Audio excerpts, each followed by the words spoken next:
शराइत नमाज। ठीक है, शराइत नमाज कितना है? देखिए मैं बोर्ड भी लिखता हूँ।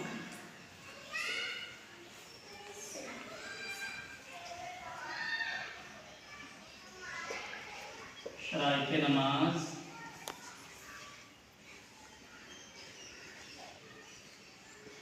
7 है।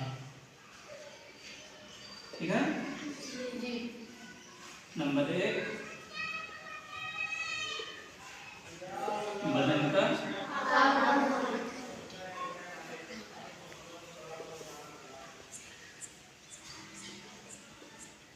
पाक होना। नंबर 2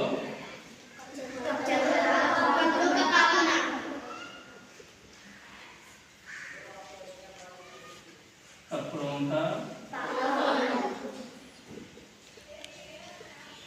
पाक होना। नंबर 3 बदन का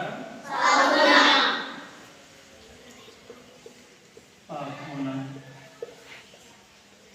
नंबर 4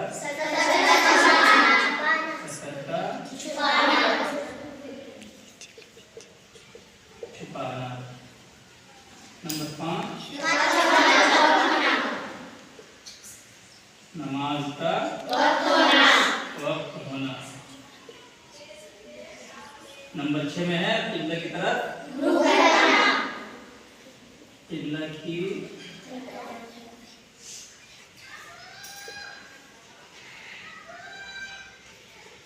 मुंह करना। नंबर 7 में है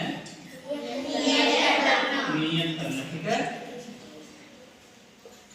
ये 7 जो है ये शराइत नमाज है, यानी नमाज पढ़ने से पहले इन 7 का पाया जाना जरूरी है। ठीक है, सबसे पहले क्या है? बदन का पाक होना। हम देखेंगे कि हमारा बदन में कोई गंदगी लगी हुई नहीं है, कहीं से खून निकल रहा है या कोई पीप निकल रहा है, मतलब कोई गंदगी हमारे बदन में ना हो। ठीक है, तो नंबर 1 में क्या है? बदन का पाक होना। नंबर 2 में है हम जिस कपड़ा को पहन करके नमाज पढ़ने जा रहे हैं, अगर उसमें खून लगा हुआ कहीं है या और कोई गंदगी लगी हुई है तो उसको पहले धो लेंगे, साफ कर लेंगे, तब उस नमाज पढ़ेंगे।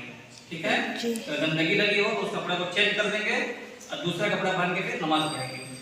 नंबर 3 में है जगह का पाक होना। हम जिस जगह नमाज पढ़ने जा रहे हैं वो जगह पाक होना चाहिए। ठीक है, अगर नापाक होगा वो जगह तो नमाज वहाँ नहीं पढ़ना है।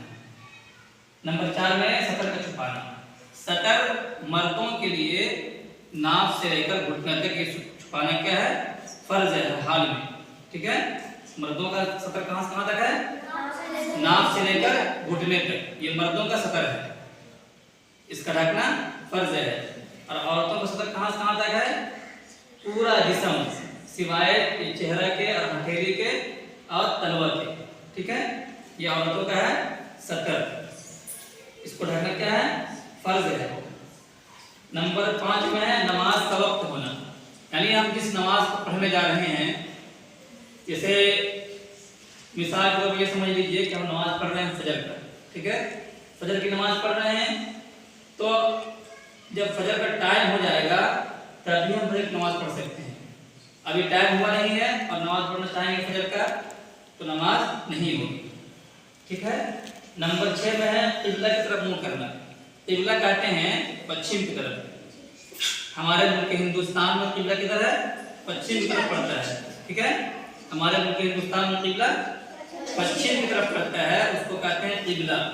ठीक है, खाने काबा है उसको कहते हैं किबला। तो किबला की तरफ यानी पश्चिम की तरफ मुंह करके नमाज पढ़ना ही क्या है? ये शराइत में से। ठीक है, हाँ। और नंबर 7 में है नियत करना, यानी हम जिस नमाज को पढ़ रहे हैं, समझिए कि हम फजर का पढ़ रहे हैं तो फजर की नियत करेंगे, जोहर का पढ़ रहे हैं तो जोहर की नियत करेंगे, असर की पढ़ रहे हैं तो असर की नियत करेंगे, इसी तरह मगरिब की नमाज पढ़ रहे हैं तो मगरिब की नियत करेंगे, इसी तरीके से नमाज पढ़ने ईशा की तो ईशा की नियत करेंगे। ये है नियत करना। और एक बात याद रखिए, नियत नाम है दिल के इरादे का। ठीक है, हमारा दिल में सिर्फ नियत हो कि नमाज पढ़ रहे हैं ईशा की या फजर की या जोहर की, बस काफी है। अगर ज़बान से नियत कर लेते हैं तो भी बेहतर है। ठीक है, लेकिन वो जरूरी नहीं है। ठीक है, अगर ज़बान से हम नियत कर लेते हैं कि नियत कर से अल्लाह ताला के मुहर काबा शरीफ की तरफ अल्लाहु अकबर। अगर इस तरह कर देते हैं तो भी ठीक है, लेकिन इसको जरूरी नहीं समझना है, ठीक है। यह है 7 चीजें जिसको कहा जाता है शराइते नमाज।